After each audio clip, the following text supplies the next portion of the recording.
This is Trophy Gold, the Academy Chrysalis, Part 1. I'm going to begin by doing introductions. When I call on you, please say your name, your pronouns, and anything else you'd like for us to know about you. I will start. My name is Jason. I use he, him. They is also fine. I am the publisher of Trophy Gold, no, not the creator. And I am really excited to try this incursion out. I don't frequently run third-party Trophy Gold stuff, so this will be a lot of fun. Let's go to Daniel. I'm Daniel Qualls, and I've not played Trophy Gold, but I just played Trophy Dark, Gift of the Sea, and so I'm ready to give Trophy Gold a go. Trophy Gold to go. He, him. He, him. Thank you. Thank you. Rob. Hi, I'm Rob. I also use he, him. I have played Trophy a number of times, I guess now. Always looking forward to more. Thank you. Kyle? My name is Kyle Meeks. I'm gender fluid, so any pronouns are fine. He, she, they, it.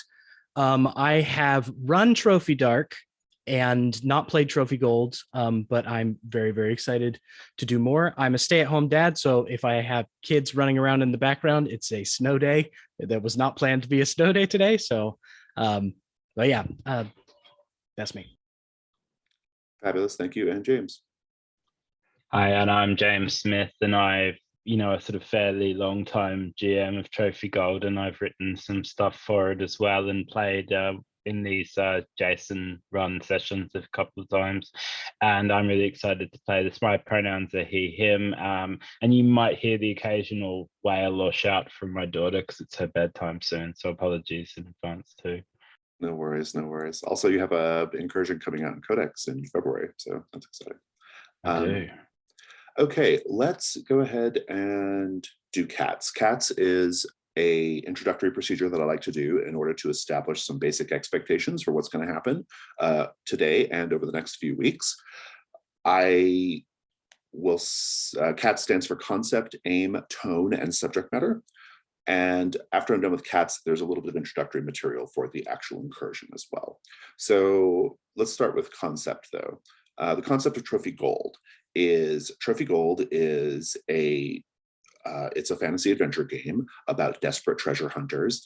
It uses the core system of Trophy, the core Trophy system. It is a different game from Trophy Dark. If you've played Trophy Dark, they are different games. Trophy Dark is a 1 or 2 shot horror game, and Trophy Gold is much more of a traditional fantasy adventuring game, although the tone is a little bit more desperate and less heroic. That's important to know. This particular incursion we'll talk about more in a bit, but it is by Patrick Minari, and it was created as part of Zine Quest 3, and I believe it's available to purchase. We'll have a link in the YouTube notes for anybody watching the video. Aim. I like to talk about aim at different levels. So the aim of the characters is to acquire treasure. This is your sole purpose as a Trophy Gold character, is to acquire treasure. Now that sounds very shallow, but it's really just the vehicle by which we explore the setting, explore the character's drives, and so it's a basic motivation, but it doesn't have to be basic outcomes, right? The aim of us as players is to tell a good story. Now in Trophy Dark, we sort of drive the characters like stolen cars, right? Like we just kind of drive them straight into the road or right into a wall in order to have like a really good, horrifying, spiraling sort of story, right? Trophy Gold is not quite like that. It embraces sort of a play to lose and play to win mentality at the same time. You are meant to keep these characters alive, and you should try to keep them alive. They're hard to keep alive, but you should make an effort to do it.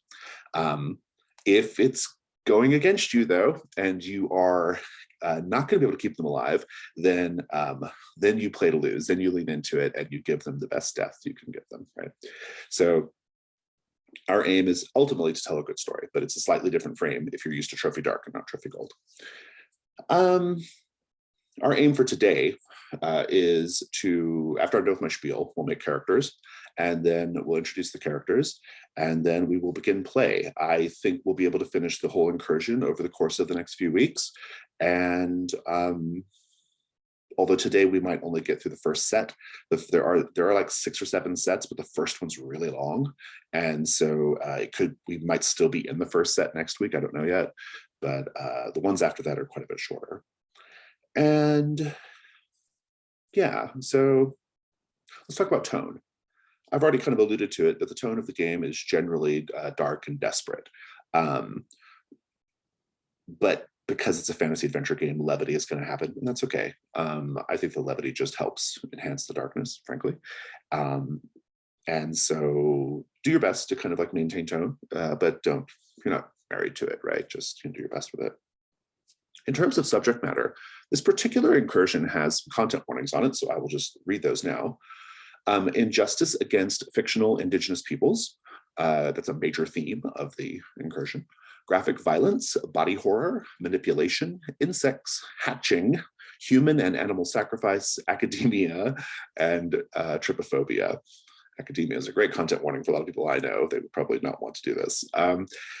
So those are the content warnings. In terms of just general Trophy Gold subject matter, just darkness and desperation, poverty is a major theme in Trophy Gold. We're going to have 3 safety tools on the table: the X card, the lines and veils, and then the open door policy. Let's start with the open door policy. It's very simple. You can leave for any reason. You don't have to explain yourself. The X card, in the context of this video call, if something happens in the game that you find to be objectionable, or it's just ruining your fun, you can say X card out loud or put it in the chat, and we will stop and address whatever it is. I may ask for clarification on what is being X carded, but I won't ask why. We'll remove whatever the material is, and then we'll keep playing. Lines and veils is my most preferred safety tool, personally. On the character sheet, there is a tab that says info and safety. You can go down there and basically mark lines, veils, or ask first for a variety of topics. You can add topics if you wish. Lines are things that we're not going to have in the game at all, period. Veils are things that we're okay with being in the game, but we prefer not to role play them or see them on screen too much.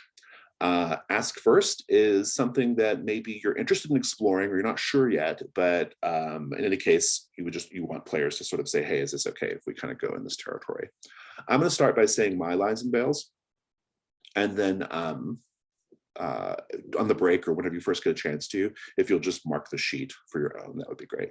But mine, we're going to have sexual violence behind a line. I prefer not to have that in my games, and so we're not going to do it. And I'm going to put torture. Normally I do it behind a veil, but I think today I'm going to do an ask first on torture. So if you're thinking if your character wants to torture another character or you want to go in that territory, just check in with me and we'll be great. So go ahead and mark those when you get a chance. Any questions about the cats before I proceed? Okay, then let me read the introduction of the actual incursion, because I think it might help you sort of like inspire your character a little bit. And so let's talk about that. So like Trophy Dark incursions, Trophy Gold incursions have themes around which the material is sort of organized. And the theme of the Academy Chrysalis is bubbles, which sounds much more lighthearted than it actually is. Iridescent sheen, separation, encasement, frothing water, pupae, frog spawn, alveoli, blisters, pulsating, spheres of influence, reflections, suspended bodies, percolating blood, translucent pellicles, eggs, popping realities, wondrous visions, concealment, secrets escaping, listlessness, fragility, bursting, distortion, hatching, and vesicles. So a very wide open interpretation of the theme of bubbles, right?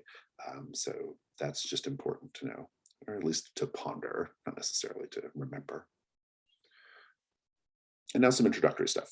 The Academy Chrysalis.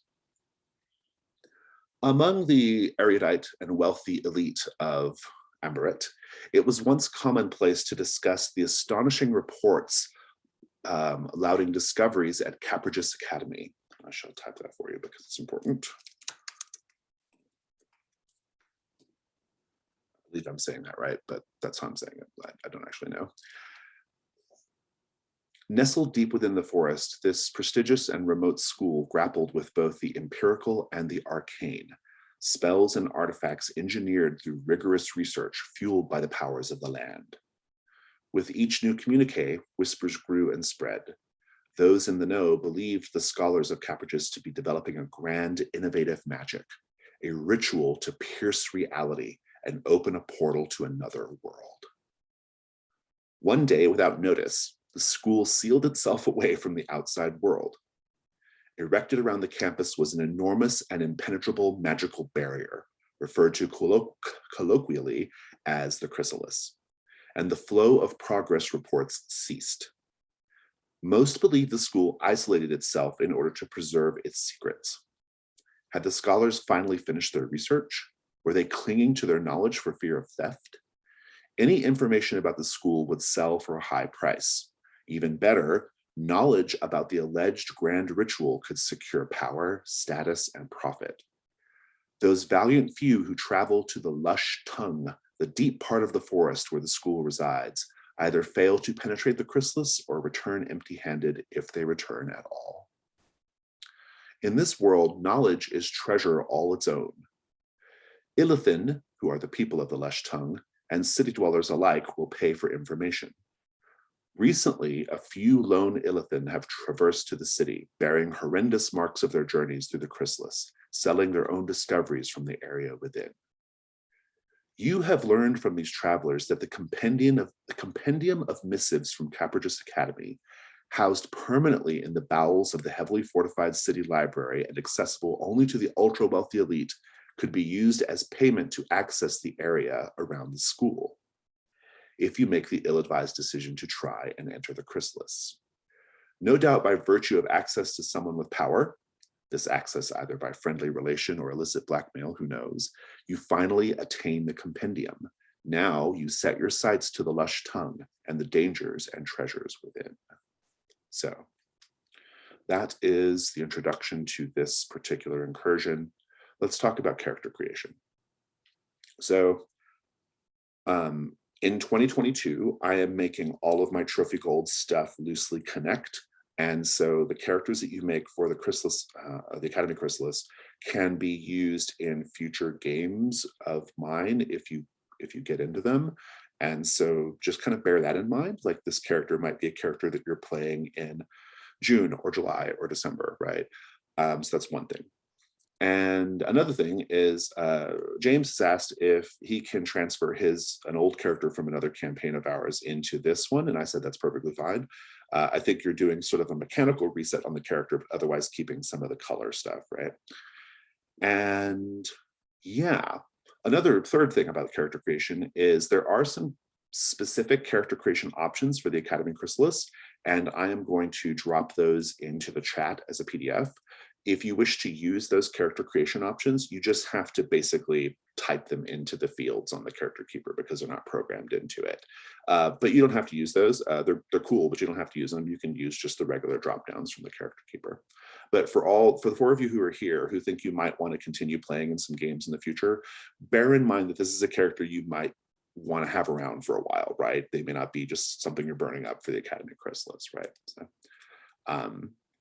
but let's talk about the character keeper and stuff. I'm going to go ahead and pause the recording here. I'm not going to subject viewers to us making characters, but we'll come back in order to introduce them. Okay, we're back. We're going to introduce the characters real quickly. And introductions at this point, we can just stick to the basics if you wish. Name, your occupation, your background, your drive, what skills you have, what rituals you have. If you want to tell us about your equipment, you can do that as well. But basically just kind of reading down the list of the stuff we have presently decided. It's okay if you don't know too much about your character's backstory or motivations yet, because that's what we'll be sort of discovering as we play. But if you do know those things and you want to tell us, you can tell us those things as well. So let's go in the order of the sheet. I'm going to start with Rob and Arno, I suppose. Yeah, Arno. Arno is a retired soldier who has become a sellsword. I think he was a reasonably high-ranking or well-trained soldier, more, something like a minor knight. His drive is to find the resting ground of the morning knight. His skills are athletics, defense, and weapons and tactics. He has a single ritual, Obscure, which allows him to hide a personal object from spirits. And he carries some iron spikes, a mallet, and a tent. His armor is a battered cuirass and some heavy leather gauntlets with steel knuckles, and he carries a horseman's pick for a weapon. Fantastic, thank you. Throughout the game, I will be asking you questions about the morning knight, so maybe be thinking about the morning knight, whatever that means. Let's go to Daniel and Lysander. Lysander Spivey is a librarian, I think from Lavasti, probably from the Lavasti Library of Fine Arts. He's a disinherited noble, and his skills as a nobleman that he got from that background is appraisal, but his skills as a librarian are stealth, myths, and organization. He has one ritual which I took from this character sheet. It's called Reunite, and it's where he can summon the spirit of a deceased lover. His equipment his 3 bits of equipment is a strong magnet, a jar of rendered goat fat, and a rope, a 60-foot rope. His armor is, I'm going with the librarians of Lavasti as being kind of a foppish, kind of cavalier type occupation. And so he has a helmet that's designed to look like a powdered wig. So it's like this bronze helmet that's got chin straps, but it looks like a hair helmet, I guess, a little bit. And a leather jacket with iron rings sewn onto it. And then he has a weapon that's a dueling librarian saber. And I think that's, I didn't say my drive. My drive is to try to get my mother, where's it at? Oh, I'm trying to reinstate my mother as Lavesti's premier chemist. And I think this probably has something to do with my backstory of being disinherited. It might be helpful to know a little bit about Lavasti, since you have a few details about Lavasti. Lavasti is one of the major regions of the continent, and it is part of the Kingdom of Emberet. It is known in particular for, it is the breadbasket essentially of the area. It is it's sort of like where you go to set up shop if you want to be a sort of like wealthy landowner. Like the Lavasti countryside is kind of the place, and they're known for their sort of festivals and things. It's quite bucolic and pastoral. So I imagine a chemist from Lavasti is probably has something to do with agriculture, but maybe not. I don't know. Just some extra context for you there. And let's go over to Kyle and Kiln. So I'm playing Kiln, and she is a gilded one. This is a self-chosen title as a religious figure. Her congregation, of course, has already cast her out for her heresy and for her ineptitude as an inept cultist, and her drive is to resurrect the cult of Darawan. She has a single ritual, which is Knuckle, deeply intimidate those nearby, and it sounds like cracking bones. And she also carries a strong magnet, a jar of rendered goat fat, and 60 feet of rope. She also wears some ornamental armor that are inscribed with scripture. So she has a tinkling mail that makes a slight chiming sound when she walks and moves quickly, as well as what she considers herself the premier member of the true cult of Darawan. She has also imbued herself with veins of iron ink that flow just below the surface of her skin. They show up for combat. I know that's kind of out there. I'm wondering if that's all right, but I love it. So yeah, awesome. as well as she likes to get up close and personal and punch people with her ceremonial gauntlets inscribed with scriptures all over them. That's what she's about. She's about rebringing the cult of Darawan, and as well as she's had visions, and that's why she is absolutely certain she is correct. I love it. For people watching the video, while we were making characters, we looked up the Cult of Darawan in Trophy Loom, and there's not too much about them in Trophy Loom, but we did learn that according to some rumors, members of the Cult of Darawan each have a tattoo that is a single line of a prophecy. And so I think Kyle was maybe playing with some of those ideas a little bit, which I think is terrific. And I'd like to keep exploring that as we go. Thank you. Let's go to James and our kind of quasi-returning character from another campaign, Horagest. Character emeritus. So Horagest is poor old Horagest has kind of been worn down by Trophy Gold a bit, but he's a sort of 60-something-year-old man who's a geomancer and a dying elder is his occupation and background. And his drive is to discover the cure for Garalem's curse, which is unfortunately the curse of the geomancer, which is that his inner organs and body is slowly turning to precious stones, and it's spread across his body. Yeah, he's lost his eye to it. He's lost his right arm to it. He spent all of his wealth and treasure that he's gathered in other adventures on cures and random elixirs to try and prolong his life. He was in Fort Durin, but he's had to run away from his digs there. He has as his skills construction, omens, rituals, and sacrifice. He learned how to use attunement from a geomancer in Fort Durin.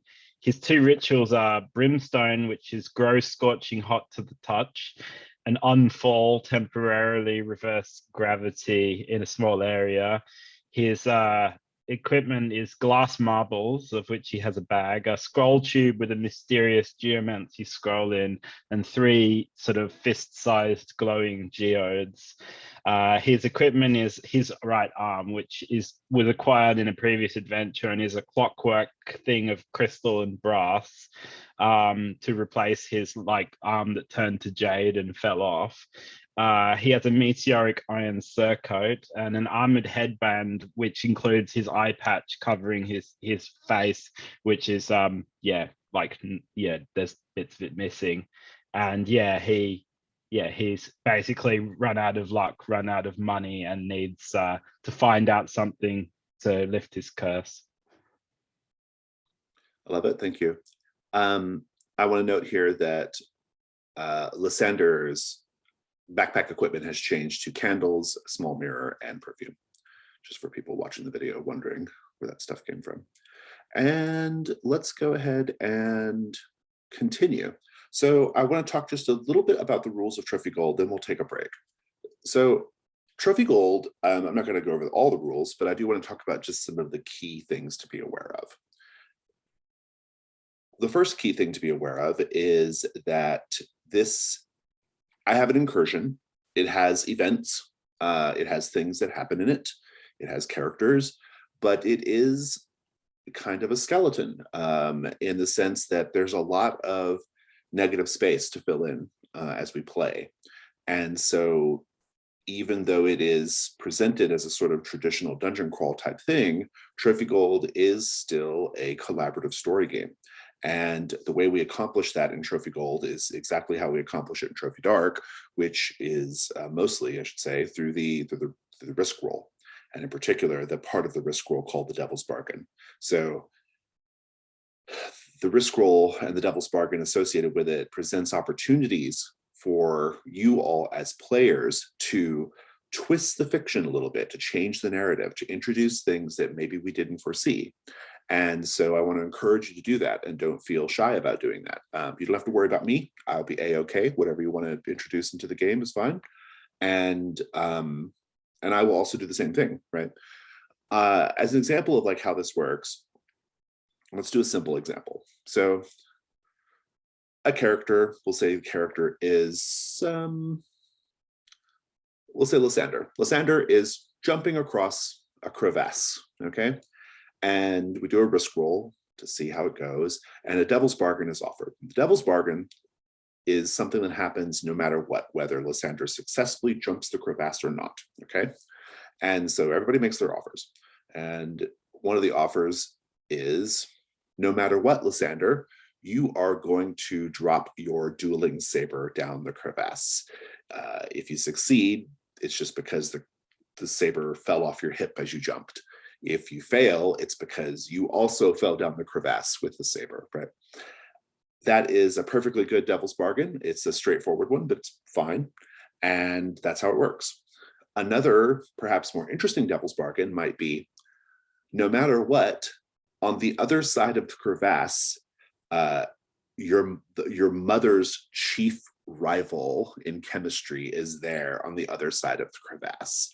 Now that is a really interesting story twist. And so Daniel, as the player of Lysander, might say, yeah, I really love that. Let's do that, right? So that is how devil's bargains work. And so be thinking about ways that you can introduce cool things into the fiction via that method. And if you need some inspiration for this, because devil's bargains are all about other characters, not yours, right?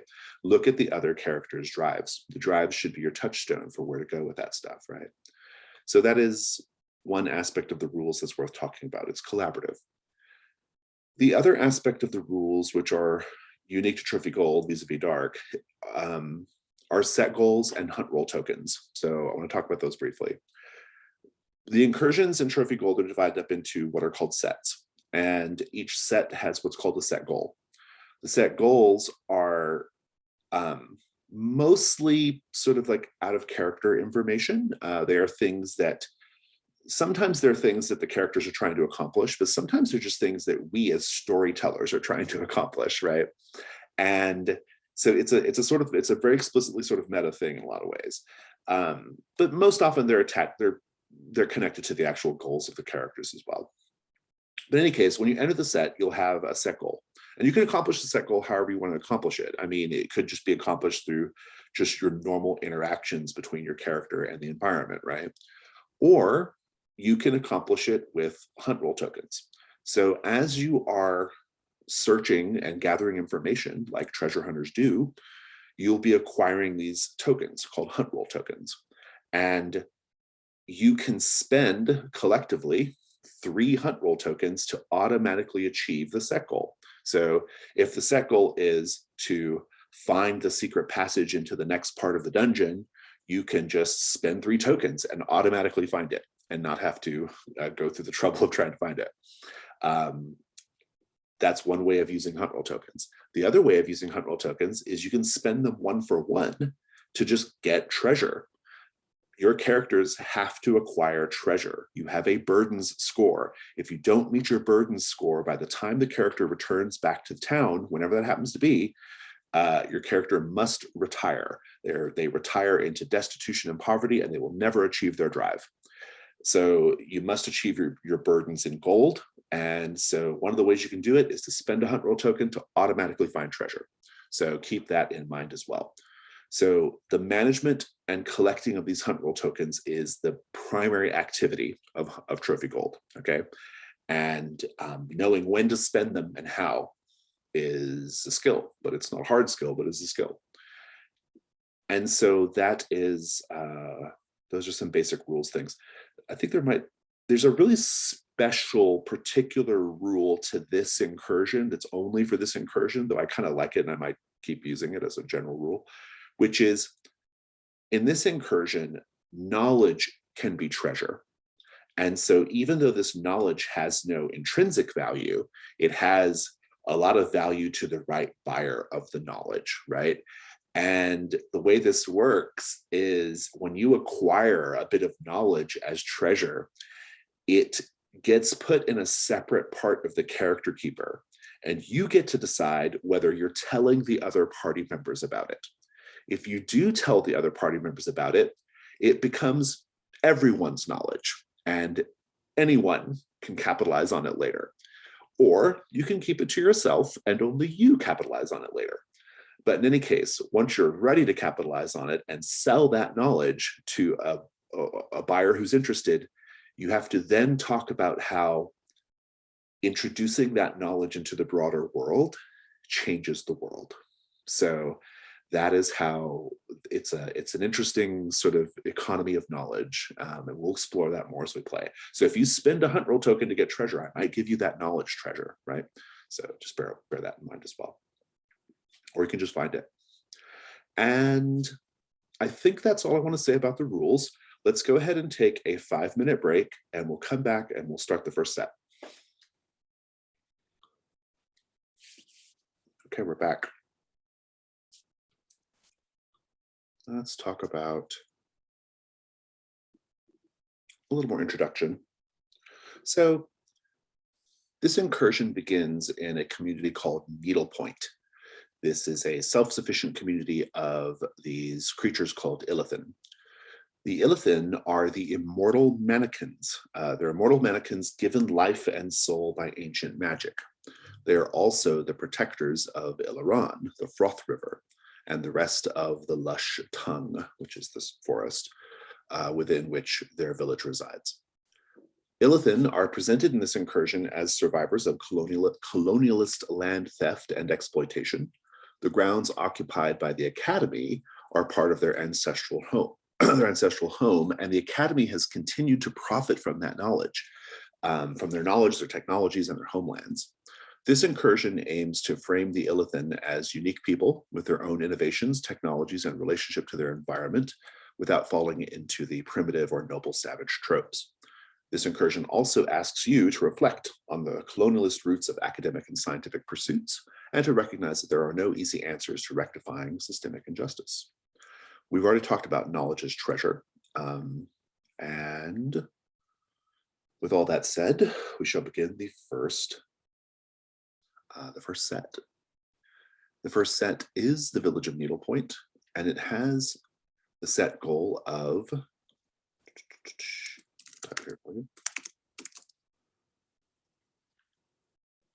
procure the detergent.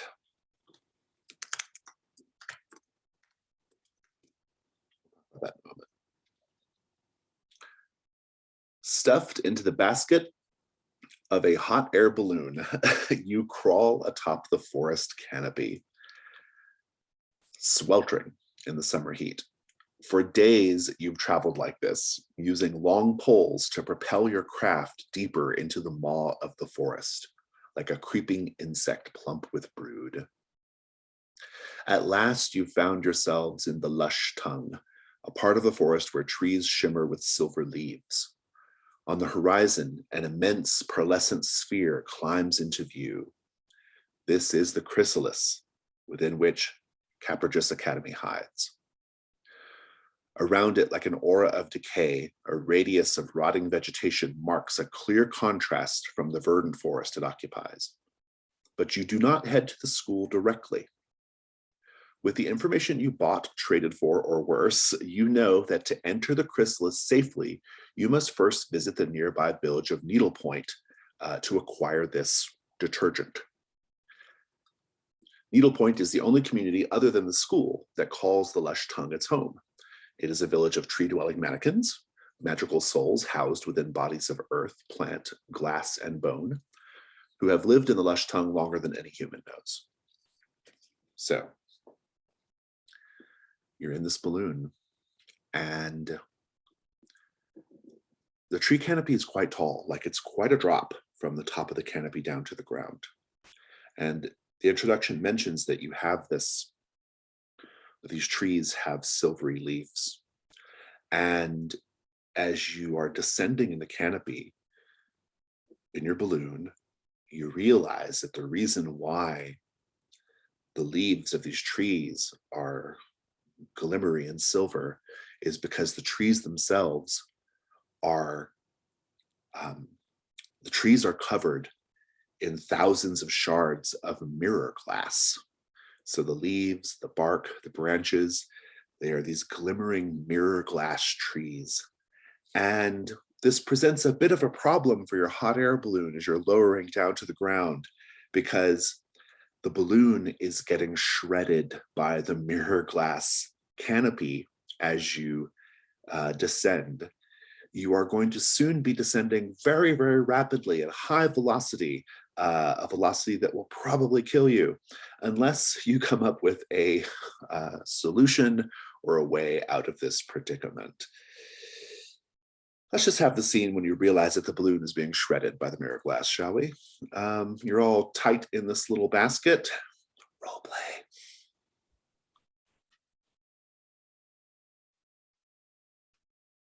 play. Does everyone else hear that shredding sound? Yes, we need to find a way to increase our altitude. Is there anything we can throw overboard?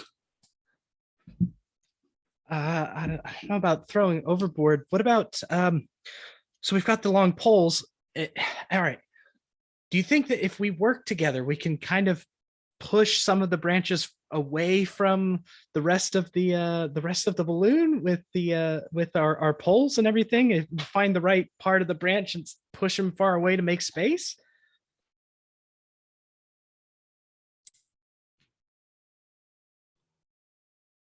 We can try.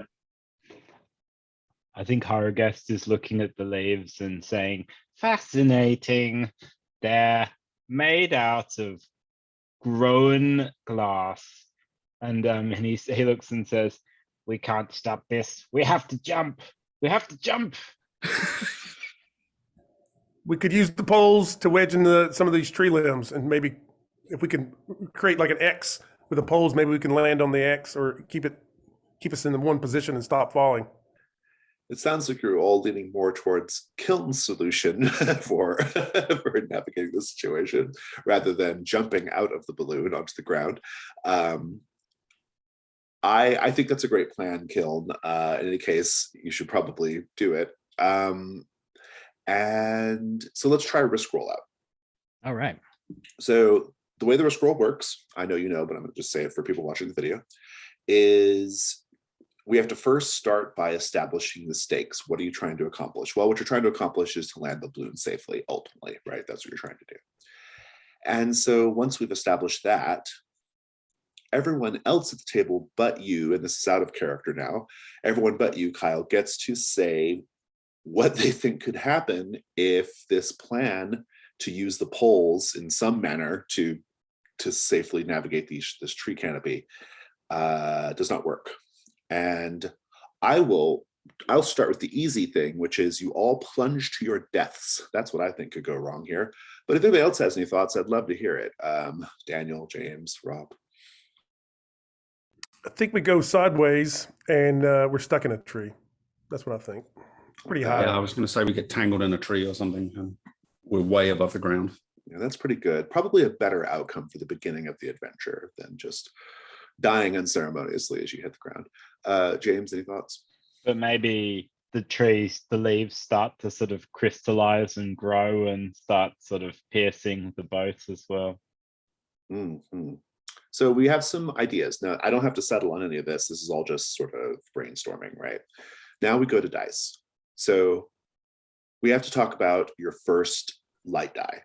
You get a light die if you either can work in one of your skills or if you're using a piece of equipment.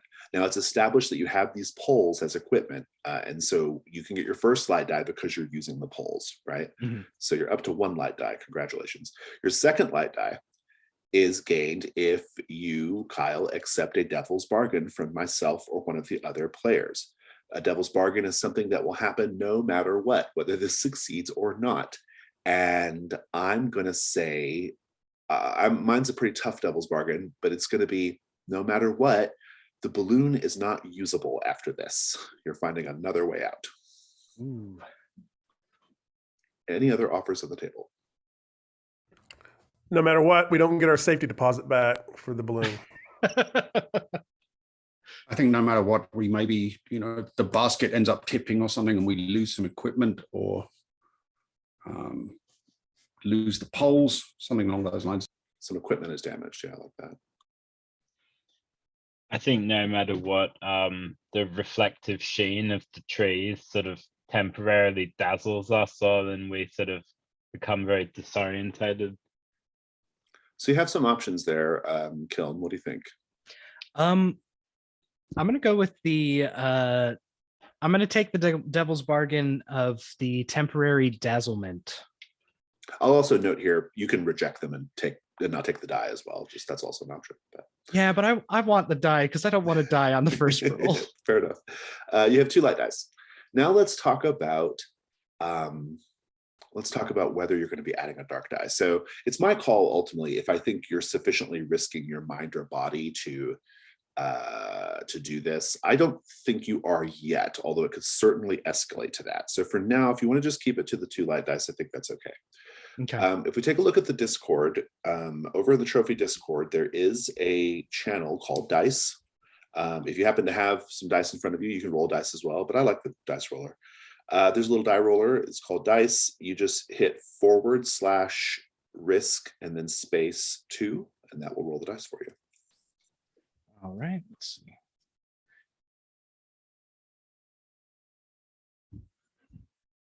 All right.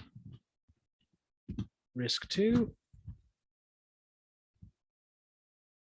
Okay, you got a 5. So it's 2 5s, and the 5 is the one we're interested in, or just the number 5 is what we're interested in. 5 means that you are going to succeed. You will safely land. You'll be dazzled because that was the devil's bargain, but you'll safely land. But there is a complication, and I think the complication is going to be just quite simply that. I think the complication is going to be a variation of my fail condition earlier, which is, or my devil's bargain, which is the balloon is not unusable, but it is going to have to be repaired significantly before it can be used again. If you're okay with that, you can just let it ride. Otherwise, you can add a dark die and roll them all again to go for a 6, in which case you get a clean success. Or one of your companions can offer to help, and they can try to roll a 6, although they can't because there's no dark die. So I take that back. Help can only happen if there's a dark die. So if you want to add a dark die to get a 6, you can do that, Kiln. Otherwise, if you're okay with having to repair the balloon later, you can just keep it as it is. I mean, I wasn't the person who had to face the balloon rentals guy, so I'm not the one who has to. I'm okay with it being ripped up and need repair. I like it. Let's just have the scene then. We can handle it kind of round robin style, but you can kick it off, Kiln. Like, just what does this look like safely getting down to the forest floor?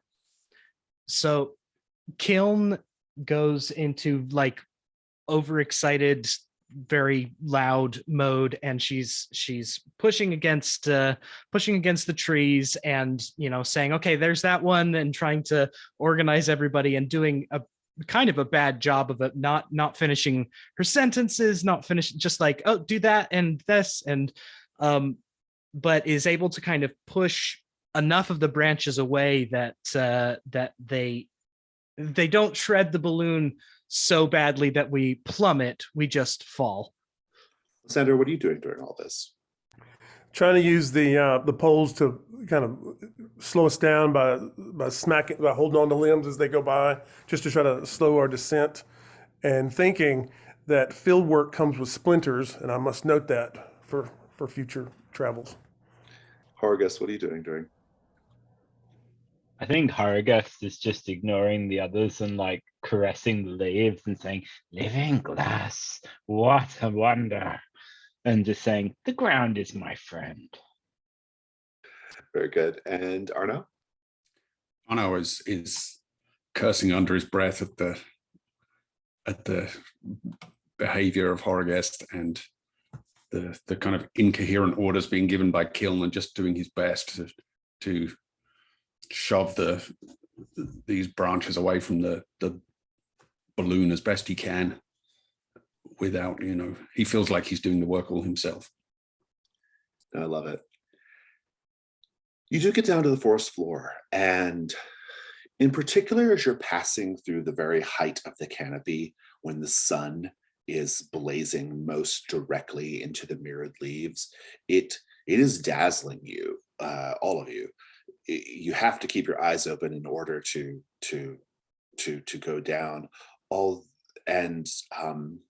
Or I guess it sounds like you're just full open face looking at the leaves because you're so fascinated by them. And by the time you land, everyone's head is spinning a little bit.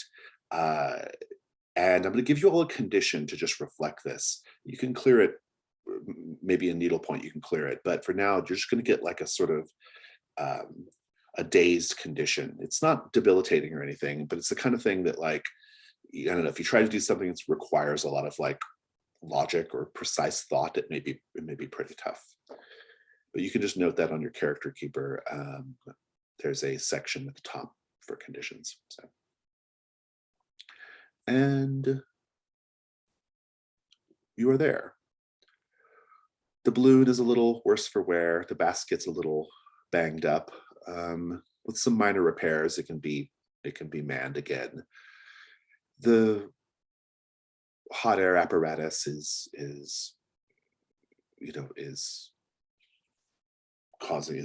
done and causing that the balloon is sort of like, slowly sort of like falling down to the ground. You're in a clearing surrounded by thick bramble. Beyond this bramble, you can see shifting light as if someone is pacing along the other side. Where the grass within the clearing isn't trampled by feet or the basket, where the grass stands tall, swirling in the summer breeze. And you hear the unmistakable sounds of rushing river water not far in the distance. Installed within the bramble wall, you can see that there is what appears to be a little shack, a guardhouse perhaps. And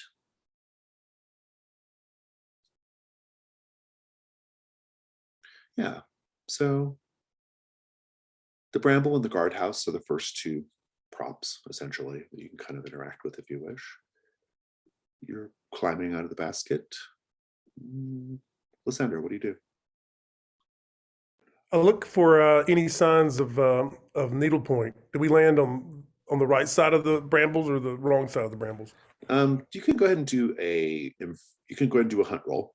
So the way the hunt roll works is you get one die automatically, and then you get another die if you're using a skill or piece of equipment that's relevant. And so looking at your skills and equipment, what do you think?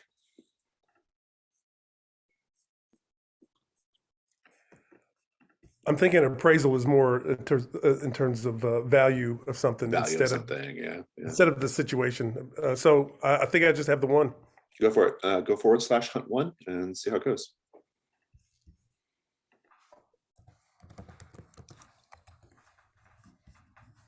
Okay, so you encounter something terrible and you lose all your tokens because you got a 1.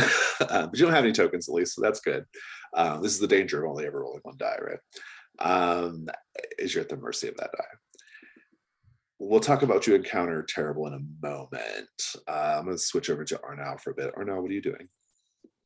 I think as Arnau is climbing out of the basket, he notices this movement that you mentioned through the light in the trees, and he kind of waves with his hand to the others to be quiet and careful and starts to slowly walk toward the tree line there and try and see if he can toward the bramble. It's on the other side. Toward the bramble, yeah. So he can see if there is somebody on the other side or what else is causing this shadow.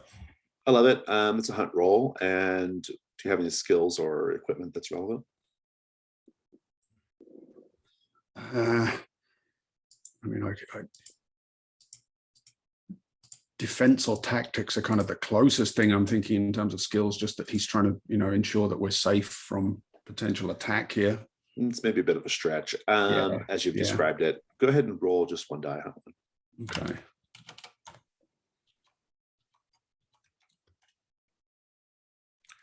You get a token. You'll also encounter something terrible. This might be the same terrible thing. I haven't decided yet.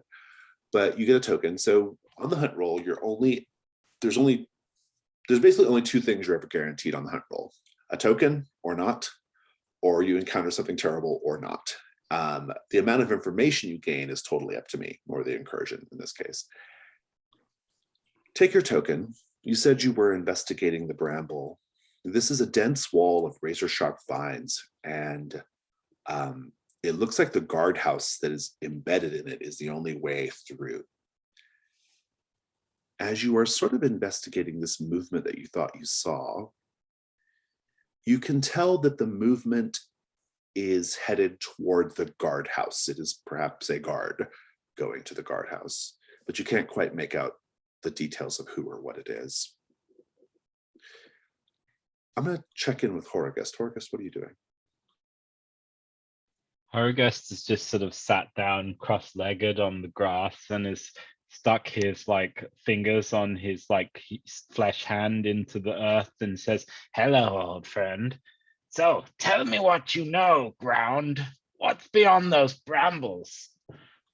Very good. You are doing some sort of communing with the earth, it sounds like. With my attunement. You have the attunement skill, yes. Well earned. Do a hunt too.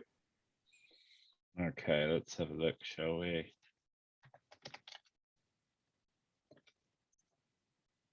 Oh, I got a 3.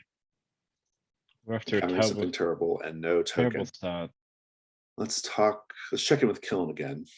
Kiln, taking a breath from having your plan more or less working. What do you do after that?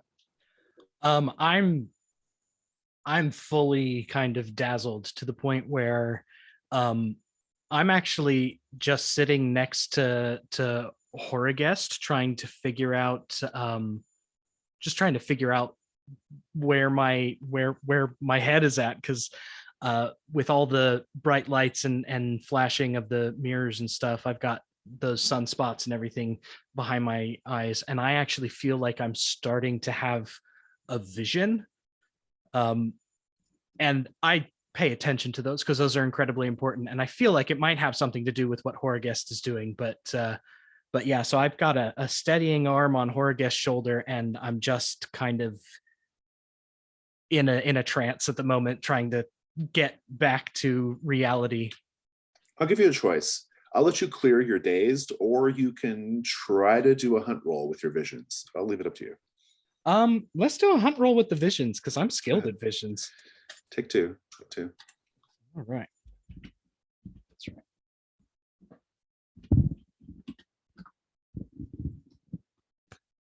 Boom. 6. Very good. Take your token. Yes. So I think because you're dazed, we're going to interpret vision very, very literally right now. Okay. You can see something in the mirror glass that is not your companions, that is not the bramble wall. It is like in your peripheral vision, you can see something moving in the reflection of the mirror. What do you do?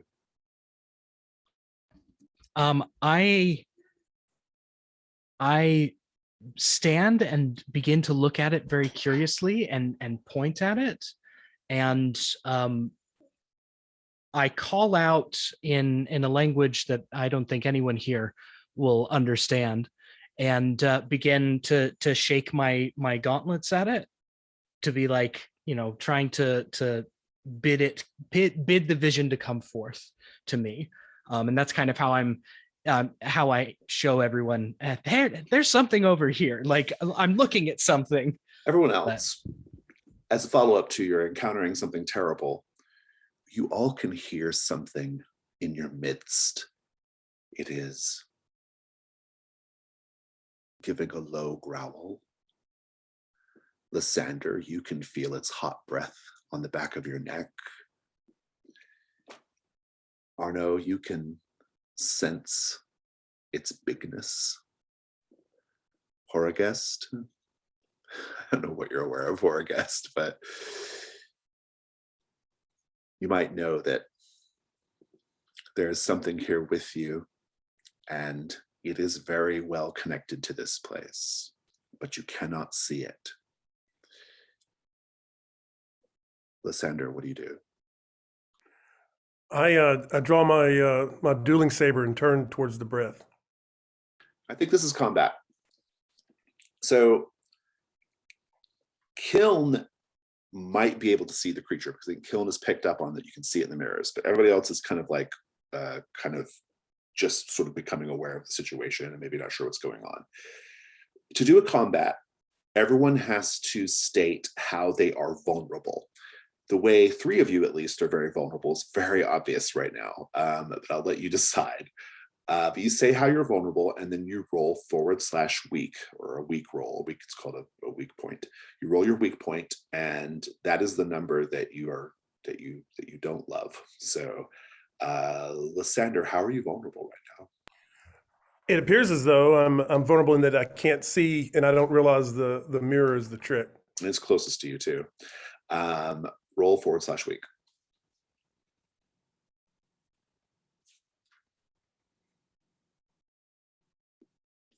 Okay, your weak point is 3. Arno, if you're participating in the combat, how are you vulnerable? I think just the fact that Arno was so concentrating on what he thought he was seeing beyond the bramble wall that this has taken him by surprise, and he can't see this creature. Weak. So he's taken off guard. My weak point is 5. Not great. Horrorguest, if you're doing the combat, how are you vulnerable? I think actually, rather than being part of the combat, I'm gonna try and think of a way of being able to make this thing visible. So I think I might spend a round trying to find some way of making it visible, with a risk roll or something. Hold back for now and see how it goes. Kiln, you have the most information here. Are you doing the combat? If so, how are you vulnerable? Yes, I'm going to do the combat. And the way that I'm vulnerable is while I'm able to kind of figure out where this thing's at by looking in the mirrors. But because I'm so focused on that, I'm vulnerable to what should be obvious in the real world, since I'm sort of in this weird vision state and focusing on looking out of the corners of my eyes. I'm not seeing what's right in front of me. Which could well be just razor sharp mirror trees, right? Yeah, razor roots Yeah. and branches and everything. Yeah, I love it. That's a problem you all have to kind of deal with, especially you perhaps. Okay, I love it. That's great. So combat, we have 3 dice on the table because there are 3 participants. You are looking for an endurance of 9. So you want to try to get 9 on the 2 highest dice. Lysander, you can have the pleasure of rolling combat 3. See how it goes.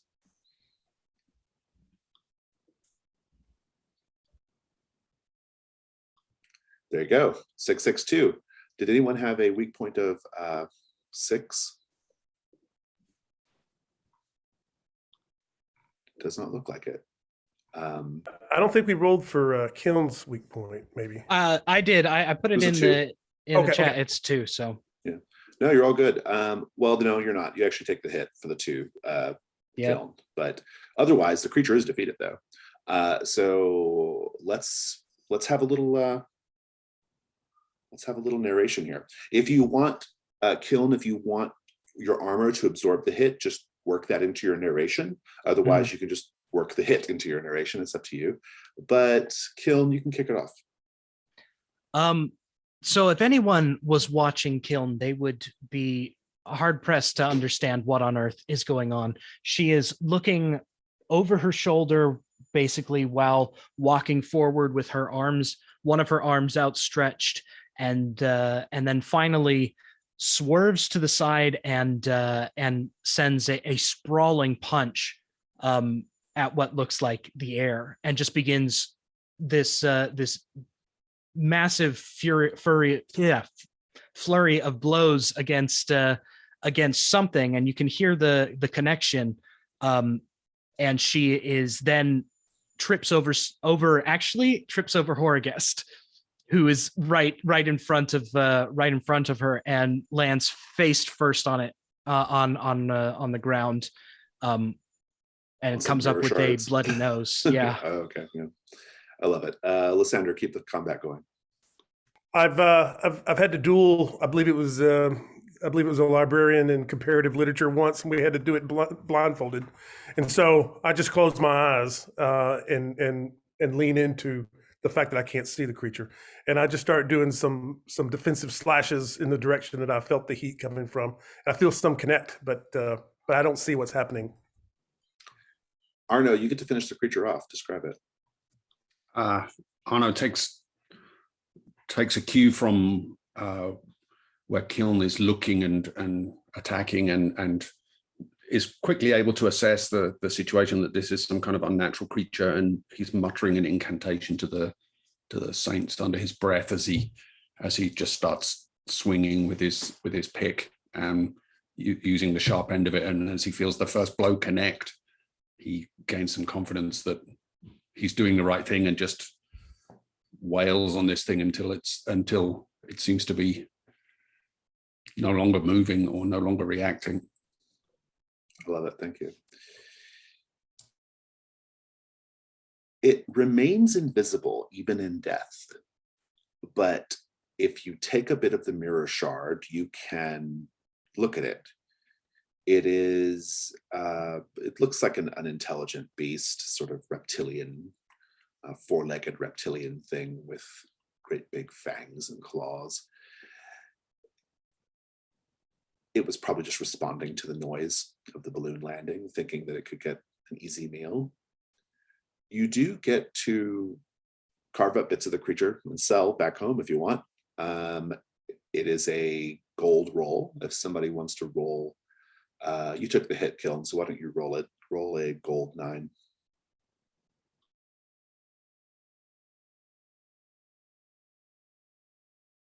That's a 1. So there is 1 gold's worth of something on this creature that you can take with you. Whoever wants it, whoever wants it can name whatever the thing is and put it in your found equipment. I don't know how we divide it up, but an invisible fang would be pretty cool. Yeah, I'm cool if someone else takes it, because Kiln is immediately going to be like going to Horagest and be like, I'm so sorry. Are you okay? Like, very much like, I respect my elders too much. Yeah, and Let's I think have that scene. Arno is turns to immediately back toward the guardhouse, trying to make sure that this thing is not distracting us from a greater danger. So he's not particularly interested in trying to salvage any treasure at this point. I'll take that too. The invisible fang. It's yours. Let's have the scene between Horagest and Kiln. That was fun. I think Horagest gets up and says, You defeated it. Don't apologize. It would have eaten me while I was busy talking to my friend the ground. But I have an idea to learn more. And he gets like one of the mirror leaves and melts it into a little ball, and you say, look away. It's not very pretty, and pulls up his eye flap. And if anyone looks, they'll see that like a lot of the flesh is basically missing from around his eye. And it looks like his skull, his eye sockets kind of turned to amber all around. And he puts like the glass ball in his eye and says, let's see what this thing is, and starts trying to look at the invisible dead lizard. Very good, very good. The lizard is, its hide is not in great shape. Its teeth are cracked. It was in kind of bad shape. It looked desperate and hungry, to be honest. Lysander has managed to acquire the one good fang. It is invisible without looking through the mirror. And yeah, that is kind of where we're at with that. Arno, you said you were approaching the guardhouse? I think just being wary that something might attempt to come at us from the guardhouse while this creature had us distracted. But Arno is also trying to understand why, what manner of creature this was, that it was invisible. It's not something he's encountered before.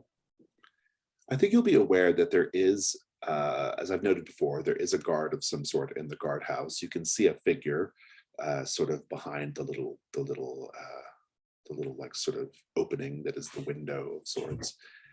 And it seems to be disinterested in what you all just accomplished. It's just standing sentry.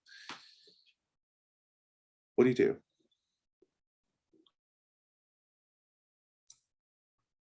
I think I think I- warily start to approach the guardhouse to see if I can make contact with this figure that's watching us. I'm going to try and look at it with my mirror ball like eye that I've made for myself. I will tell you that I'm debating whether I want to do a hunt roll. Yeah, you can take a hunt roll, Horrorgest, how you've described it with 2 dice like that. Okay, let's give it a go. I got a 3 again. This is awful. We'll come back to that in a moment. What you see there in the guardhouse is a rather severe looking stone mannequin with an alabaster crevice running down the middle of its face. And as you sort of approach Arno, or as you're sort of investigating it, the mannequin will step out into the clearing on your side of the guardhouse. And it will say in this sort of voice that sounds like stone grinding on stone, it says, "Who are you? Why are you here?"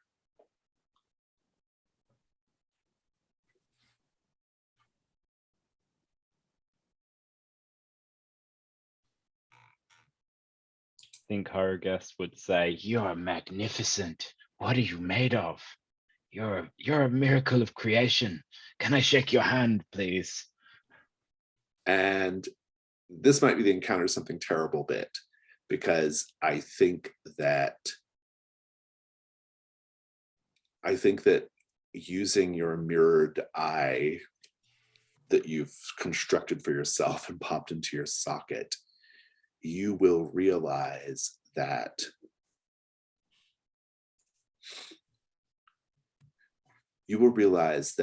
this guardian is so old that the stone itself has no memory. It's unknown to you. It is, and I think in your dazed condition especially, it's unknowable. You will also notice that there are spears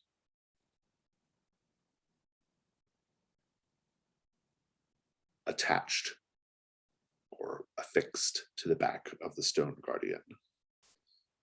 I think this thing is ready to fight if it has to. Who knows? Everyone else, though, it has challenged you. What do you all say? Arno raises his hand in a peaceful gesture and says, "We are just traveling here to seek the Caprigis Academy. We have no quarrel with you." And it says, "What do you hope to accomplish at the Academy?"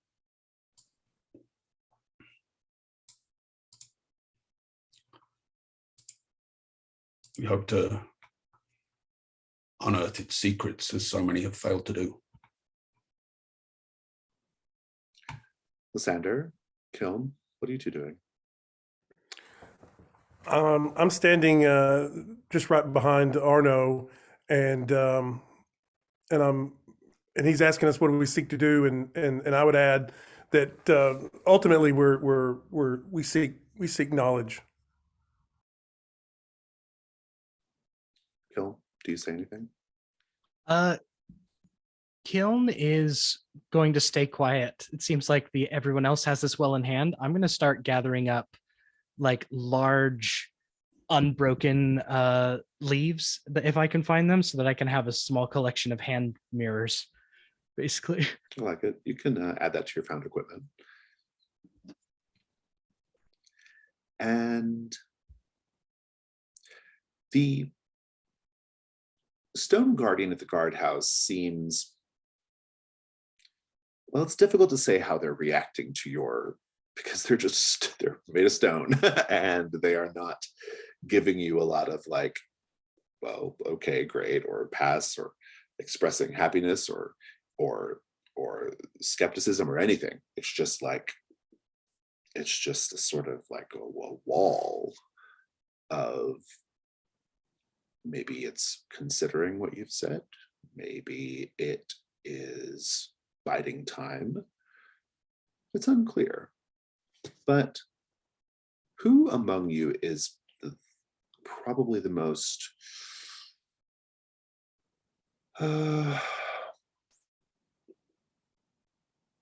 Lysander, you have probably the most immediate connection to the academic between the four of you, although Kiln maybe does as well. I'm curious, I think Lysander, you might be the one who has to sort of like advocate here with the Stone Guardian. It seems like it needs more. What do you say? So I say that the knowledge that we seek it's like, it's not, it can't be found anywhere but this academy, and it's we've only heard rumors, and we just would like to substantiate some of these rumors to see if they're real or not. And we need to travel through Needlepoint in order to get there, and along the way between here and the Chrysalis, we hope to find some way to bypass the Chrysalis. Make a risk roll. Everyone else, what could happen if you don't convince Stone Guardian, if Lysander does not make a strong enough case here? Obvious answer, it just considers us an intruder and disposes of us. That was my thinking too. It turns into a door and blocks the guardhouse. I'm going to say one of the other bad things that could happen is it hurts our relations with anyone else that we come across. Like, it leaves a mark on us that shows we are not to be trusted. Very interesting. Let's talk about your dice, Lysander. Do you have a skill or perhaps a piece of equipment that might be helpful in your argument? And bear in mind, for equipment, you can choose from your additional equipment as well. I think possibly myths. I just I don't know enough about the academy to know what kind of. We'll assume in character you do. So yeah. Okay, so I think I would go with talking about the legend of this academy and what happens with what folly can come from hubris from those who think that they have more knowledge than others, and I'd like to confirm that. Yeah, take your light die. That's good. Devil's bargains, anyone?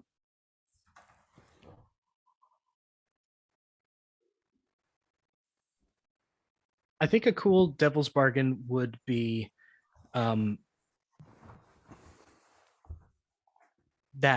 let's see, pass or fail. Hang on, never mind. Sorry, my brain shorted on that incorrectly. Let me think for a second. Everyone's dazed right now. It's fine. I was wondering if a devil's bargain might be that the Guardian, the mannequin, insists on either coming with us or sending some representative with us so that we don't defile this place. That's pretty good. You have an escort regardless. Maybe it's an escort out of the forest, right? So, if it goes poorly. I'm going to say pass or fail no matter what. You will be of interest to a local who will try to waylay you with a task. So, yeah. I think mine is no matter what, it asks a token, like some kind of stone token of everyone, something made of stone. Pass or fail, it is going to require each of our names, and it won't tell us why. Lots of very interesting options here, Daniel. What do you think? I like the idea of the escort. They just don't. They're going to let us pass, but They or don't not, trust. because if you You're right, fail, right. you If it goes escort away, out, right? they escort, yeah. Which could come in handy if there's more of those invisible creatures. Yeah, it could be. All right, you got 2 light dice. I think that's okay for now. Go ahead and roll risk 2.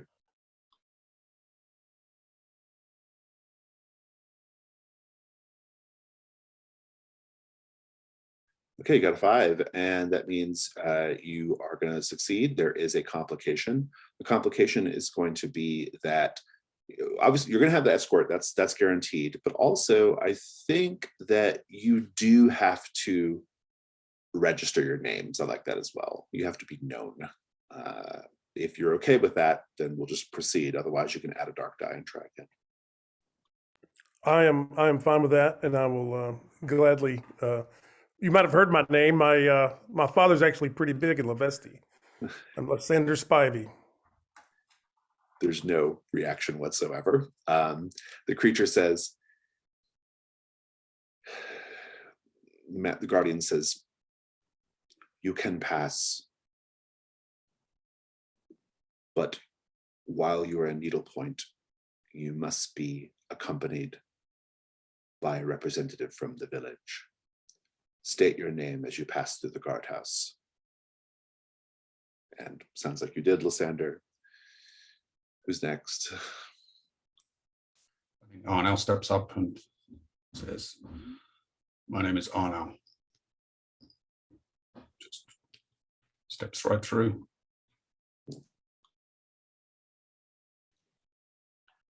I think Hargest kind of scampers through and says, I am Hargest, friend of all things below the ground.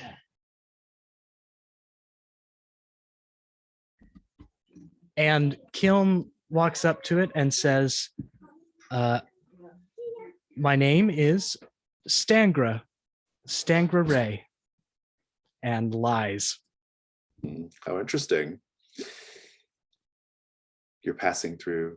Let's take a 5-minute break and we'll proceed with Needlepoint after that. You all pass through the guardhouse into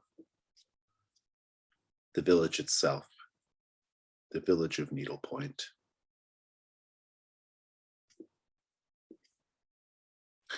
And you see a community that's alive with activity. At one point, for example, you see a group of small mannequins gleefully chasing a large, thoroughly distraught purple and gold centipede with a bronze collar, running away from these mannequins. They're very little. And these mannequins are sort of like constructed of tree, plant matter, but also bits of stone, some bits of the mirrored glass. Like all mannequins, and you're well familiar with them because mannequins are a fairly regular, common type of folk. They're constructs, and these are constructed from the environment that they live in.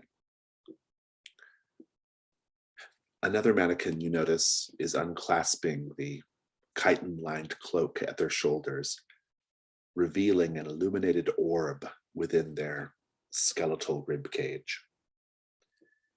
This orb dims as another mannequin removes it and replaces it with a new orb, and this new orb crackles with light.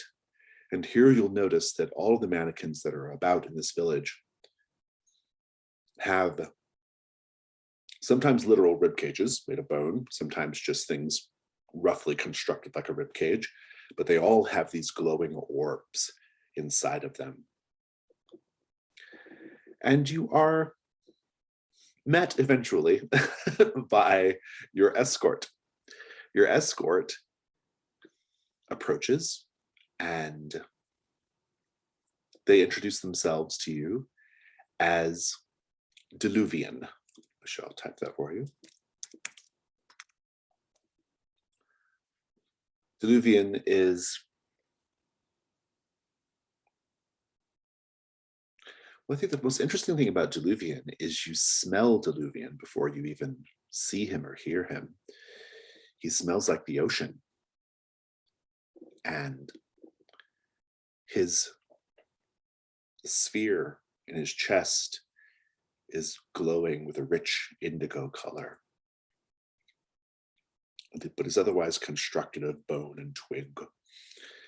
And Kiln, you might notice that its arms, which are sort of like pale wood, its arms are covered in sleeves of what look like tattoos. Ooh. And the mannequin says, I am Deluvian.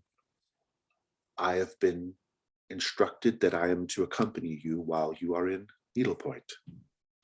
This makes me very happy indeed, because I do love to hear stories of humankind. And it's sort of like is walking alongside you, and it looks at you, Horagest, and says, you seem to be part mannequin, though of a different sort than those of us here in Needlepoint. Yes, my problem is not that I am flesh or that I am made of other parts, stone and glass and precious gems, but that I'm not in balance and it's killing me, unfortunately. But I have great respect for the quality and mastery of your bodies and your creation. I admire you greatly. And Kiln, do you have any visible tattoos? No, all of my tattoos are currently hidden. And Quick question. Yeah. Oh, sorry. Go ahead. Do other mannequins that we have met and seen have these same kinds of glowing orbs embedded within them? They all do. Yeah, every one of them. Okay, so all right, cool. Different colors, but yeah. Is that normal for mannequins we've encountered elsewhere, or is it particular to the ones? Yes, Okay. It seems very particular to this place. Yeah. Okay. Yeah, so it says, so I'm led to believe that you are here trying to seek entrance into the Academy. You are not the first to do so. I suspect you will not be the last.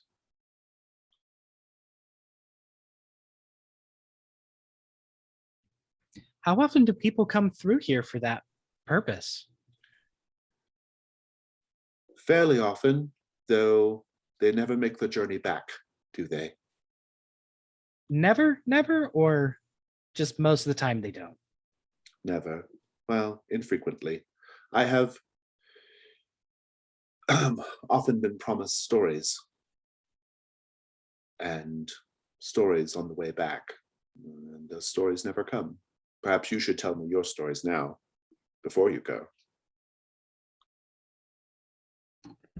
I can tell you that at the Library of Fine Arts in Lavesti, that we are developing a pretty exciting annotated collection of fantastical literature it's really something special. Should be out next season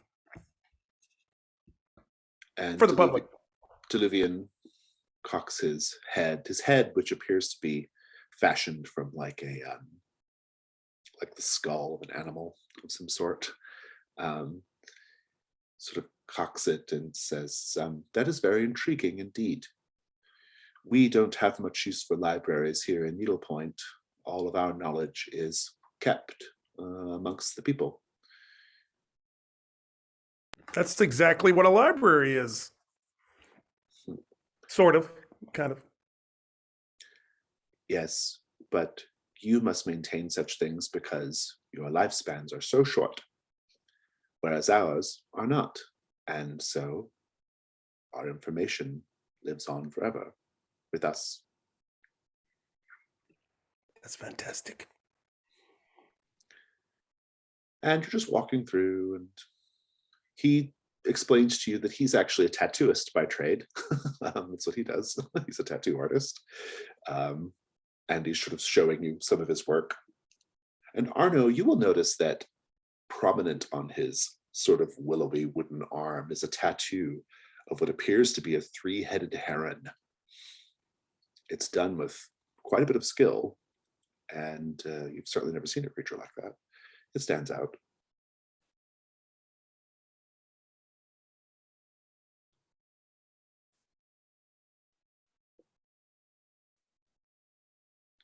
And so I guess the question is, what do you all do? We asked Deluvian that we know that there's like a technique to get through the chrysalis, and if we were able to obtain that technique, then we would most certainly share exclusively with you first, Deluvian, any stories that we would bring from the Academy. That is certainly a very, very enticing offer. But as was previously noted, I do not expect you will return from the Academy, and therefore this is not a deal I would take wisely. Though you might be able to help me with something, nevertheless. And if you help me, then I might exchange valuable information of what I know about access to the Academy.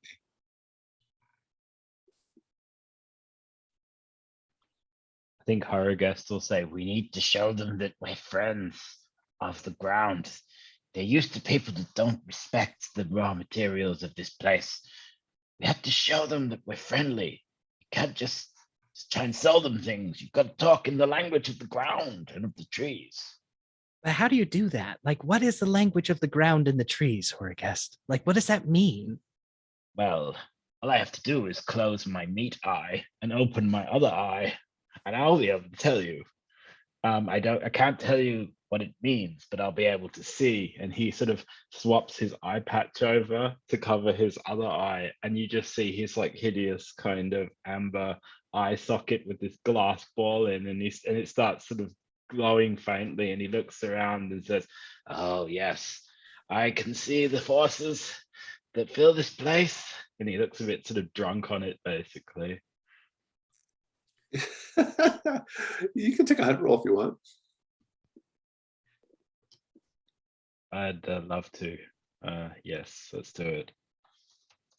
If it goes horribly wrong, it would serve me right, which it does. It's a 3. I don't see the result. Did you roll? Oh, no, I did it in the wrong, just a minute. Done it in the wrong channel. Bear with me. Oh, it's in the Loom contest channel. Yeah, I was looking at the Loom contents channel. For some reason I can't. That's starting soon, there. by the way. Oh yeah, I'm in on that. Let's delete that message. But Yeah, let's 3. take this. I'll take the 3 anyway. Yeah. Yeah. I think the encounter something terrible is that I think eventually you're going to realize that you're not getting any particular power from the addition of the of the mirrored bit into your eye. It is just a bit of melted mirrored glass, and no matter how much you want to give it meaning, there's nothing going on there. Although you don't have to tell the others that, of course, but you're just seeing what you see. And Deluvian's offer is still hanging out in the air. Perhaps you could help me with something. I don't know what Horrorgust means by the language of the ground, but I have respect for it. I've put enough men into it in my time and seen enough of my friends put into it. What kind of work do you have for us? And it says, well, I shall tell you a story when I was newly constructed. When my spittlebug egg was but a delicate shade of lavender, I walked in the forest and I found a 3-headed heron. And here he shows you his tattoo. And the 3-headed heron blessed me. 2 of the heads spoke a blessing. One of them said I would be blessed with many friends, and I have been. And the other head said I would be blessed with great skill, and I am skilled. But then something startled the bird, and I did not receive my 3rd blessing. I have long wondered what blessing I might have received, but I have not been able to locate the bird ever since. If you can help me with that, I will tell you who can help you getting access into the Academy grounds.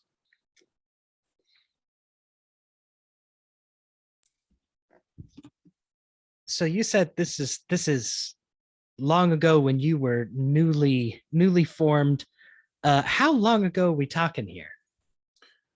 It has been a number of years, and depending upon the lifespan of three-headed herons, it could be a quest of folly, for it could be quite dead and in the ground, like our friend Arno's friends.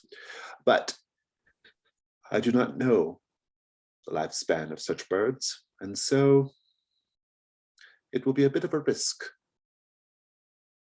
But we're all taking a risk on you, aren't we? What do you mean by that? We do not normally allow outsiders into Needlepoint, but something that Lysander said, he knows your names really keenly, something that Lysander said must have spoken to the elders in a way they found appealing, and so here you are, under my expert escort, of course.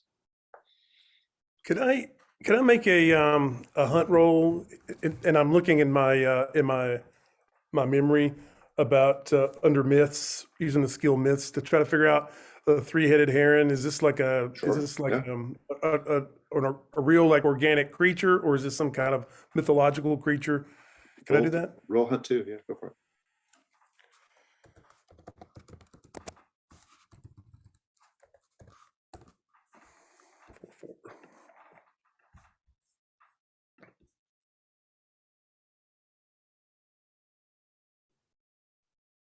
You get a 4. And you'll take your token. You'll encounter something terrible. The terrible might be the information. The only three-headed heron you're aware of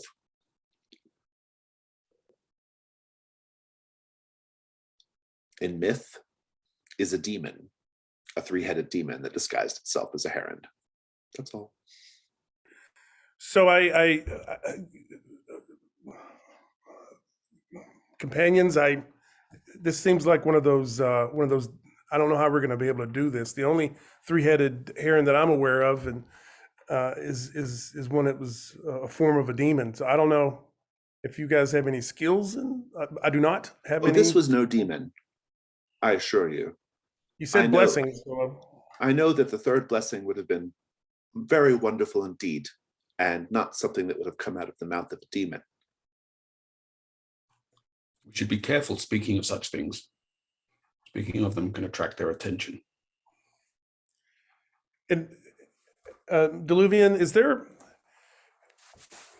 I don't mean to negotiate with you, but is there somebody else that, if some other member of the village of Needlepoint, if we were to ask them for the process to get to the chrysalis, they would just say sure and give it to us?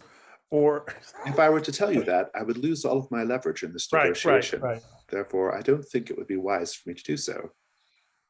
Okay. So it seems like our task is to track down this three-headed heron and see if it would be up for giving you your third blessing, which I'm sure you were duly owed. And it seems like the heron would want to give that to you since it was in the process. I have felt a great emptiness all of my existence ever since, not knowing what the third blessing was. I have an idea, Deluvian, but it may require your trust. If you let me touch the tattoo that you've carved wonderfully on your arm, I may be able to learn something from the memory of your body itself, and it will tell us where to go, or where this heron may have come from. He says, "This is a fine offer. I think I can do that." I understand that your body is very finely wrought, and I will not interfere with it. I promise it will be just a touch on the arm on your tattoo, and I will read it. This feels like it's a hunt roll, technically. You can take it with 2 dice. I'll tell you what you learn. I've got omens and rituals, so I think I should be able to, and attunement, so I probably should be able to manage this. Yeah, you've got a lot of applicable skills. Oh, finally something other than a 3. I got a 4 this time. I think you'll have attuned to the bird. You can track down the bird if you feel the need to. You don't. The encounter something terrible is that you do get the sense that there might be some truth in Lysander's myth. You get a slightly unnerving feeling upon touching the tattoo.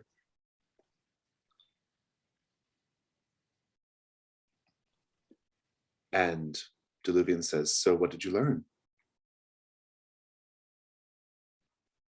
Well, firstly, I think I might be able to find this bird, but I think, and I look meaningfully at the other 3, we should be very circumspect, but I think I can track it down. Don't know what that means, but we'll go look for it for you. I want to take a closer look at the tattoo, and I want to see if there's like any kind of obvious artistic embellishment, and then ask Deluvian like what that signifies to him. Like, so I ask, can I have a closer look at that tattoo? I'm a tattooist myself by trade, but not as skilled as this. This is incredible work. What is this here? The heron, each of the herons in the tattoo is wearing a crown. What does the crown mean? Was the crown upon the head of each of the heads of the heron when you saw it in life? No, but when I went to make this tattoo, it seemed the right thing to do. And what were your gifts again? The 2 gifts that you did receive? Many friends and the skill, my tattooing skill. In fact, as I put the crown on these birds, I knew that it was the heron that guided my hand. What more could you want then? Why is a third blessing needed if friends and skill is all, and you naturally already have incredible long life? Well, I suppose I just have a gnawing sensation. I must know. An emptiness. Yes.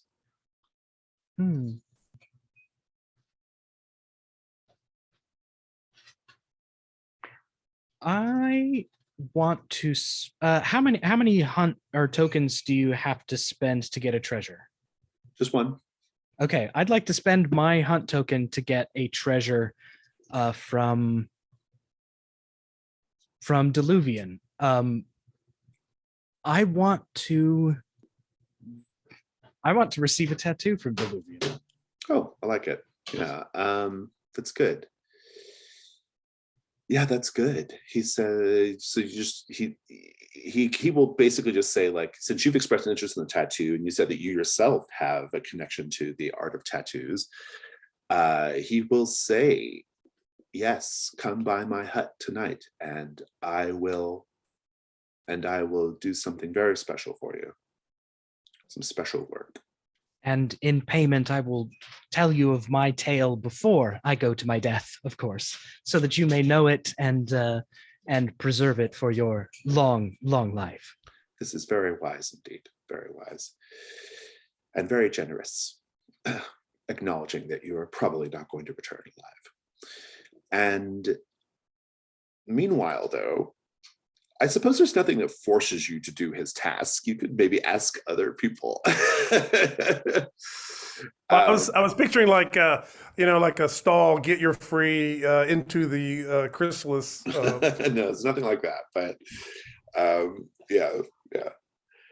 But I would ask Deluvian, is there a place? Because it seems like we're on a snipe hunt here. Is there a place that we could set up camp near the village, or in the village, or around the village? Yeah, I think there's probably like a boarding house that you could go and stay at. Infrequently used because they don't get many visitors, but you can certainly go stay. It's little more than just a stable, to be honest, but it's a roof.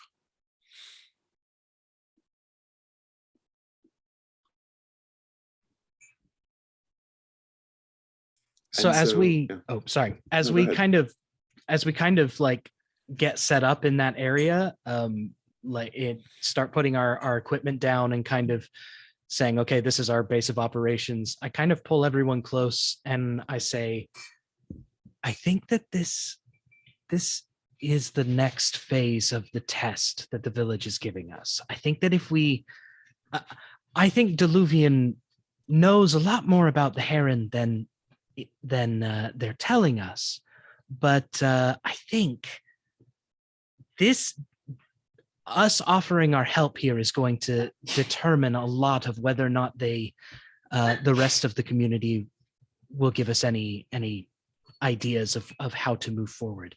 This is incredibly important. And I think we should approach it as such.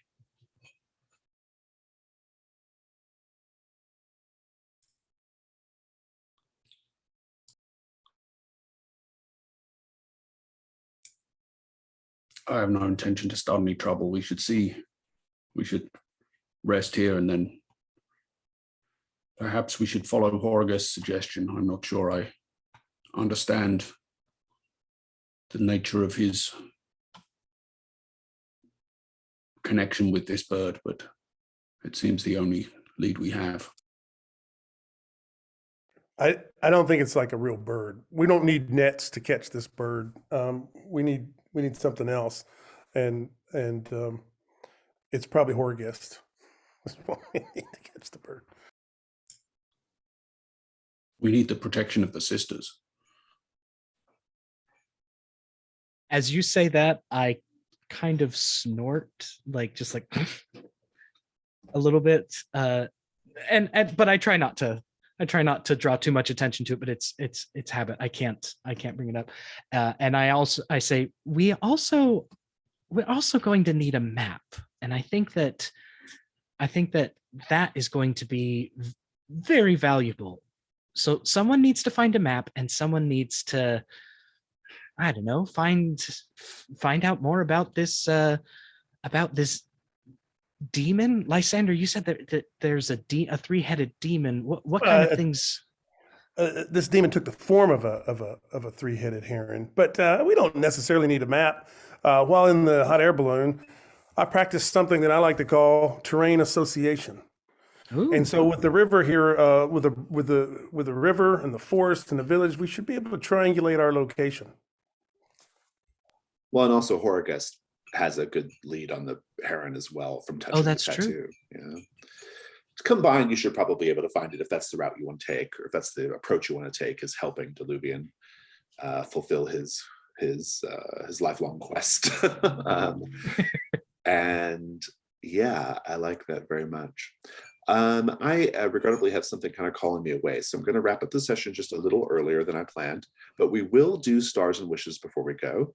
And we'll pick up next time with the searching for the heron. So let's do stars and wishes. Those stars are things that you enjoyed about the session, whether that be bits of role play, something about the rules, really anything.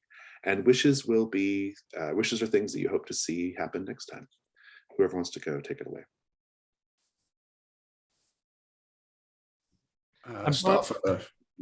I'm kind of intrigued by the character of Horagust and how he seems quite appropriate for this setting. It reminds me a little of some of the kind of elements of the Broken Earth trilogy, the geomancy and the connection to the ground and the turning into a crystalline creature and so on. That's pretty intriguing. I like the crash landing. I like the crash landing, and definitely Horagust. Yeah, I'm kind of bummed that James has stepped out for a sec, because I was going to say just Horagust is just got so much character, and absolutely loving it. I'm also loving the idea of how everything has a different visage in the mirrors, and I think that I want to capitalize on that more and just be like, yeah, I'm going to make sure I carry my hand mirror out and I'm looking behind me at pretty much everything so that I can see its true form. We have to name that creature too. You all have the right to name that sort of invisible creature at some point. So be thinking of a good name before next week. My stars, I had a good time. It's really interesting with new characters because there's a lot of pressure, not a lot of pressure, but there's some pressure as when you're playing new characters to sort of find your lane of role playing, and slide into there. James, we're doing Stars and Wishes a smidge early because I have to go attend to something, but you got lots of praise for Horror Guest already, so just FYI. Okay. Sorry about that. My daughter's struggling to go to sleep tonight. That's okay. We're wrapping up here in a sec. And yeah, so I thought you all did a really good job of like kind of figuring out who your characters are so you can at least start role playing them a little bit, because you do have to kind of, especially in a game like this where there's not a lot of discussion about how you know each other and what your backstory is, you have to kind of hit the ground running with your character. And I thought everybody did a really good job with that. Obviously, James has a lot of experience with his character, but everyone did a really nice job. And I really like this incursion. This incursion is interesting. I like, it's a little bit like the Leviathan Bridge, which is Gabriel Robinson's incursion. And I think that Patrick even notes that as an influence, in that you sort of start in this village first, and sort of learning about the people in the village is like the access into the next part of the dungeon. So, but I'm really digging it. Yeah, in terms of wishes, I think just following on from what Jason said there, I think I have a good picture of my character in my head, but I'm looking forward to kind of finding ways to connect him to the setting of the incursion and to the other characters. That's something that I hope tends to start to come together in the kind of subsequent sessions. So hopefully next time. Yeah, James, did you have any stars and wishes? Yeah, sorry. So stars are that, like, I just thought the characters like all crystallized into a very easy to imagine form very quickly, like surprisingly quickly even. Like it worked. It just was like bam. And I thought that was impressive. And also just the sort of look and the feel of this set is just quite opulent. And I like that. Lots of colors and lots of, it's just like you said, Jason, it's different and it's a nice sort of pace, Yeah, definitely. And wishes are just more of that, and it was worth having time to set it up and just to see it sort of kick off. But I feel like a knowledge-based incursion is going to burn a bit slower or more differently to other types. Yeah. Any other stars or wishes before we go? I think my only wish is to get more like interpersonal scenes, and not to say like that, I think that there will be more opportunities for that, and I'm really excited because I'm trying to think, okay, so how's my relationship with Lysander and with Arno and with Horgus, and I find that really exciting, and I think that's for the future, that's what I'm looking forward to. Yeah, echo that, definitely. Fantastic. Well, with all that said, thank you all so much, and I'll be looking forward to picking up next week. I'm going to stop the recording.